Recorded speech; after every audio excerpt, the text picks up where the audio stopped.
بسم اللہ الرحمن الرحیم الحمد للہ کفا وسلام علی عبادہ الذین اصطفیٰ اما بعد۔ بزرگان محترم، ہمارے بزرگوں میں ایک بزرگ گزرے ہیں، حضرت سری سقطی رحمۃ اللہ علیہ۔ حضرت سری سقطی رحمۃ اللہ علیہ ایک مرتبہ سفر کی حالت میں تھے اور راستے میں تھک گئے تو ایک درخت کے نیچے آرام کرنے کے ارادے سے ٹھہرے، اور کچھ دیر آرام کرنے کے بعد آگے سفر جاری کرنے کا ارادہ کیا۔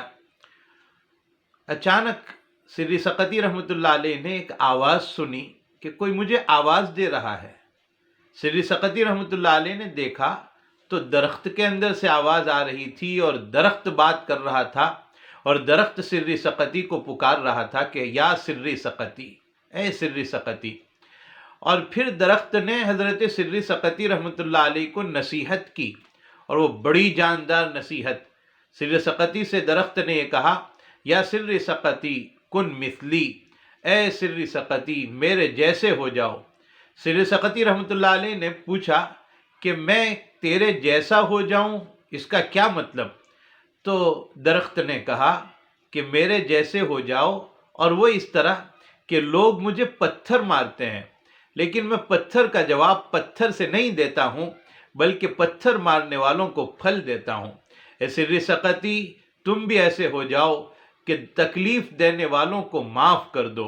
تکلیف کا بدلہ، پریشانی کا بدلہ پریشانی کے ذریعے سے نہیں دیا جا سکتا ہے، برائی کا بدلہ اچھائی سے دینے والے بنو۔ سری سقطی رحمۃ اللہ علیہ کو یہ بات بہت اچھی لگی، لیکن سری سقطی رحمۃ اللہ علیہ نے درخت سے ایک سوال پوچھا۔ اور میرے بھائیوں، یہ بات یاد رکھنا، آپ یہ سوچتے ہوں گے کہ درخت کیسے بات کرتا ہے؟ اللہ رب العزت قادر ہیں، وہ جس سے چاہے بلوا دے۔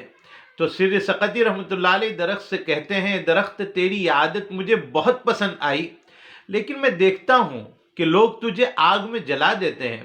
تیری اس اچھی عادت کے نتیجے میں تو تجھے جلایا نہیں جانا چاہیے، لوگ کیوں تجھے جلا دیتے ہیں؟ تو درخت نے جواب دیا کہ میری اس اچھی عادت کے بالمقابل ایک دوسری بری عادت بھی ہے، اس بری عادت کی وجہ سے مجھے جلایا جاتا ہے۔ حضرت سری سقطی رحمۃ اللہ علیہ نے پوچھا کہ وہ بری عادت کون سی ہے؟ جواب دیا، بری عادت یہ ہے کہ میں ایک جگہ پر استقامت کے ساتھ نہیں رہتا ہوں، بلکہ جدھر کی ہوا ہوتی ہے ادھر کا رخ کر لیتا ہوں۔ یعنی میرے اندر استقامت نہیں ہے، جماؤ نہیں ہے۔ میرے بھائیوں، درخت کی اس بات کے ذریعے سے ہمیں یہ سبق لینا چاہیے کہ ہمیں ہمیشہ دین پر جمے رہنا چاہیے، استقامت کے ساتھ رہنا چاہیے۔ کہیں ایسا نہ ہو کہ ہم بعض جگہوں پر ہی مسلمان نظر آئیں، بعض جگہوں پر ہی رسول اللہ صلی اللہ علیہ وسلم کے امتی نظر آئیں، اور دوسری جگہوں پر ہمیں پہچاننا مشکل ہو جائے۔ کہیں ایسا نہ ہو کہ مسجد میں ہی ہم مسلمان نظر آئیں اور بازار میں ہمیں پہچاننا مشکل ہو جائے۔ ہم بازار میں ہوں، مسجد میں ہوں یا کہیں بھی ہوں، ہمیں دیکھ کر لوگ پہچان لیں کہ یہ مسلمان ہیں، یہ محمد الرسول اللہ صلی اللہ علیہ وسلم کے امتی ہیں۔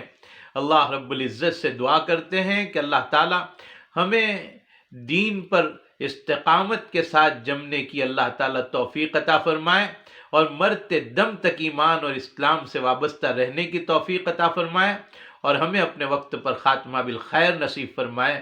آمین۔ وآخر دعوانا ان الحمد للہ رب العالمین۔